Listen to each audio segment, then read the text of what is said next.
థియేటర్లు ఏమవుతుందంటే I tell you about that. మీ టేస్ట్ వేరే, మీ టేస్ట్ వేరే, మీ టేస్ట్ వేరే. There is a beautiful website Rotten Tomatoes. అక్కడ క్రిటిక్స్ రేటింగ్ ఒకటి ఉంటుంది, ఆడియన్స్ మీటర్ అని ఒకటి ఉంటుంది. They are two different. They never, very rarely ఆ రెండు ఒకటి అవుతాయి. Okay, Mission Impossible audience loved it so much, but the critics didn't like it as much as the thing. You see it in a different angle, you see it in a different lens. But unfortunately మీరని చెప్పట్లేదు, కొన్నిసార్లు కొంతమందివి that perception changes according to their favourite actors also. అది కాదని చెప్పలేరు. So that weighs on the thing. So critics వరకు తీసుకొచ్చే cinema చూపించారు, కానీ సినిమా చూపించున్నాం. నేను చెప్తాను, నేను మోసగాలన్న సినిమా సగం మంది ఎవరెవరు వెబ్సైట్ ఓనర్స్ వాళ్ళందరికీ చూపించాను. ఏది 6 months before release. They didn't say Brahmano, they said it's nice but you got to market it in a way where multiplex audience కి బ్రహ్మాండంగా రీచ్ అవుద్ది, వి ఆల్ అర్థమైంది అన్న. కానీ ఆ సినిమా ఆడదని నాకు ఎప్పుడు తెలిసింది, తిరుపతిలో ప్రమోట్ చేస్తున్నాను సినిమాని, రేపే సినిమా రిలీజ్. నేను జనాల మధ్య నుంచి వెళ్తున్నా, నన్ను ఇక్కడి నుంచి ఒక 50 మీటర్లు నడవడానికి లాఠీ చార్జ్ చేయాల్సి వచ్చింది. హోమ్ ఏరియా, జనాలందరూ పైన పడారు. ఒక్క సెకండ్గా అందరినీ చూస్తుంటే I realise I didn't make the movie for this audience. పోయింది, వీళ్ళు రేపు వచ్చి వీళ్ళందరూ నన్ను తిట్టుకుంటారు, రేపు వీళ్ళకి అర్థం కాదు ఇది అనేది. That was what. నాకు ఇప్పుడు ఎదుగులో పేరు కూడా చెప్పేస్తాను, నన్ను 50 మీటర్లు వెళ్ళడానికి లాఠీ చార్జ్ చేశారా, రేపు ఇది కట్ చేసి మీ వేస్తాను, ఇది కట్ చేసి మీ వేస్తాను. వాళ్ళు వేస్తారా లేదా మీరే వేసేటట్టున్నారు. వీడియోస్ చేయం. కానీ సార్ ఇప్పుడు మొన్నటి వరకు థియేటర్లు బంద్ అనే ఇష్యూ ఒకటి నడిచింది. ఎగ్జిబిటర్లు, డిస్ట్రిబ్యూటర్లు, ప్రొడ్యూసర్లు ఈ ముగ్గురు కాస్త వార్ అట్మాస్ఫియర్ కనిపించింది. అలాంటి టైంలో హీరోలు ఎవరు బయటకు వచ్చి మాట్లాడరండి సార్. ఇదే ఈ టాపిక్ మాకు సంబంధం లేదు కదండి సార్. థియేటర్ వ్యవస్థ రాకపోతే ఇబ్బందులు. ఇప్పుడు మా దగ్గర ఉన్న బిగ్గెస్ట్ మిస్టేక్ ఏంటో చెప్తాను. నా దగ్గర కాదు, మా హీరోలు పెద్ద హీరోల దగ్గర నుంచి మా ఆల్ ద 10-15 హీరోస్ చేసేది, సంవత్సరానికి minimum we all should come out with 1 film. Minimum 1 film వచ్చినప్పుడు రొటేషన్ ఉంటుంది థియేటర్స్లో. That is the biggest mistake what we heroes are doing. Okay, but again మమ్మల్ని డైరెక్ట్గా బ్లేమ్ చేయడానికి కుదరదు. సరే, నేను ఇస్తాను అక్షయ్ కుమార్ గారు లాగా ప్రతి ఒక్కరు ఓన్లీ 60 days ఇస్తాను, 70 days ఇస్తాను, మీరు లేకపోతే 100 days ఇస్తాను, మీరు చేసుకోండి, 365 రోజుల్లో 200 రోజులు 2 సినిమాలకి ఇచ్చేస్తాను నేను, మీరు చేసుకోండి. The directors have to come forward, the producers have to come forward. Okay, రెండోది theatres, exhibitors, distribution, they are 2 different things. Okay, దాన్ని ఎవరు కంట్రోల్ చేస్తున్నారు ఆ సెక్టర్ని, అది మీకు తెలిసిందే. It's an open secret to all of you.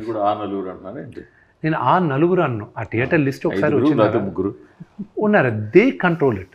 Okay, దాని గురించి మాట్లాడేటప్పుడు ఏమవుతుంది, ఇప్పుడు నేను దాని గురించి ఎలాబరేట్గా మాట్లాడానంటే కొన్ని మిస్కన్స్ట్రక్ట్ అవుతుంది, and that leads to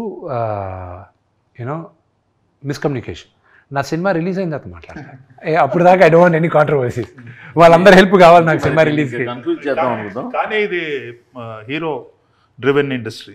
yes, hero తలుచుకుంటే everything will fall in place.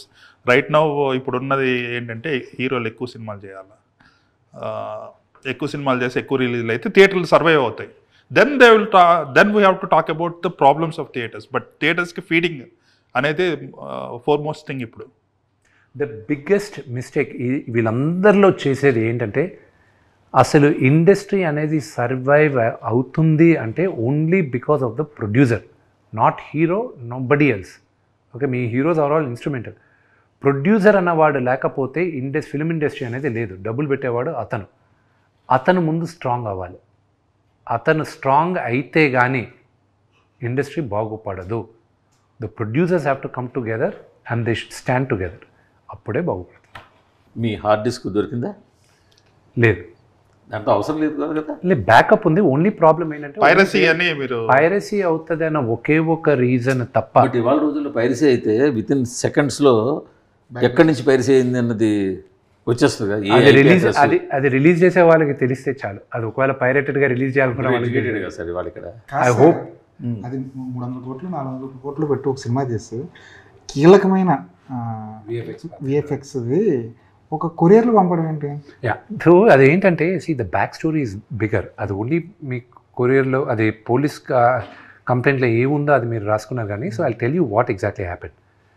Hive అన్న కంపెనీ ముందు ఆన్లైన్లో they sent it to the DI studio. Okay. First pass పంపించినప్పుడు జిటర్స్ వచ్చాయి, సెకండ్ పాస్ పంపించినప్పుడు they were fine with it.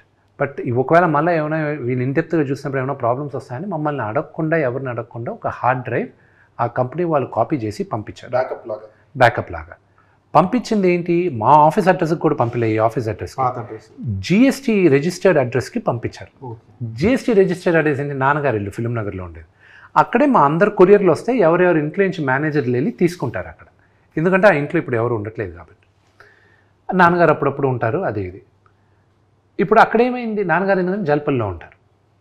ఇప్పుడు ఇదేమైంది, ఇక్కడికి వచ్చేసరికి ఒక రఘువన్ అతను చూసి చరిత అని ఆవిడకి ఫోన్ చేసి ఇలాగ 24 ఫ్రెండ్స్ ఫ్యాక్టరీ పైన ఒక కొరియర్ వచ్చింది, అది ఇమీడియట్గా మాకు పంపించేసి. వాళ్ళు దేంట్లో బుక్ చేశారు, ఎలా పంపించారు, ఆవిడ దగ్గరికి వెళ్ళింది ఏంటి, అది ఎక్కడంటే మనోజ్ గారి ఇల్లు. అది వీళ్ళిద్దరూ అక్కడే పనిచేస్తారో అక్కడే ఉంటారు, ఐ డోంట్ నో, ఆ క్లారిటీ ఇంకా రాలా. సో మాకు తెలిసిన వెంటనే ముందు అడిగాం హార్డ్ డ్రైవ్ ఇచ్చి పంపించేసేయండి అని. లేదు అన్నారు. సరే పంపించలేదు, వెరీ గుడ్. పోలీసులకు చెప్పాం సార్, మీరు చెప్తే ఒక మాట ఇచ్చేస్తారేమో అమ్మా. ఎఫ్ఐఆర్ బుక్ చేయండి, మేము చేసుకుంటాం. ఎఫ్ఐఆర్ బుక్ అయిన 5వ రోజుకి మీడియాకి తెలిసింది, దానికి ముందు తెలియలా. సో దాని తర్వాత దెన్ ఇట్ వెంట్ ఆన్, వాళ్ళు ఇన్వెస్టిగేట్ చేశారు. Police has the entire thing కదా. ఇప్పుడు నేను ఈరోజు కానీ తప్పు చెప్పాను అనుకోండి, if what ever I said is wrong, రేపు నేను చెప్పిన పేర్లు వాళ్ళు నన్ను సూ చేయొచ్చు, మనోజ్ గారు నన్ను సూ చేయొచ్చు, ఎనీబడి కెన్ డూ ఇట్. వాళ్ళ దగ్గరే ఉంది, but we know where it is. So పోలీసులకి చెప్పేసాం, I'm very very confident with the police thing, they will take care of. కానీ అందులో ప్రభాస్ గారి సీన్లు ఉన్నాయి కదా, అంటే that is password, any hard drive today going out password protected ఉంటుందండి. Okay okay. ఉన్నప్పుడు బట్ ఎనీథింగ్ మీ ఫోన్ కూడా బ్రేక్ చేయాలని 99% safe any phones.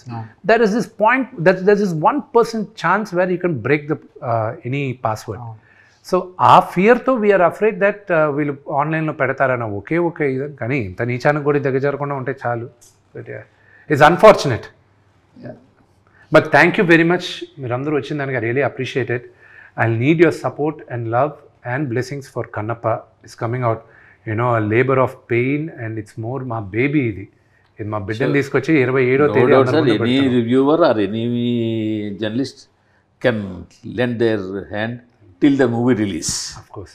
After movie release, it's in the hands of the audience only. అంతే కదా, అక్కడ దాకా అడిగా నేను. దాని తర్వాత మీరు వెళ్ళి ఇంటింటికి వెళ్ళి మీరు ప్రచారం చేయాల్సిన అవసరం లేదు. Cinema content will talk. Need your help అంటే అంతకన్నా జనాలకి వెళ్ళేది, I definitely need the medias help. జనాలకి వెళ్ళేది మధ్య తీసుకురావడం వరకు మీడియా కెన్ డూ సమ్ 100%. అదే up to that all it will help. Media can do some favor as long as there's no negative news, all positive news, it will help. So I think till now no negative news on Karnappa. That's all because of Shivalila ante. Okay. Thank you so much, Andy. Thank you very much. Thanks. Thank you.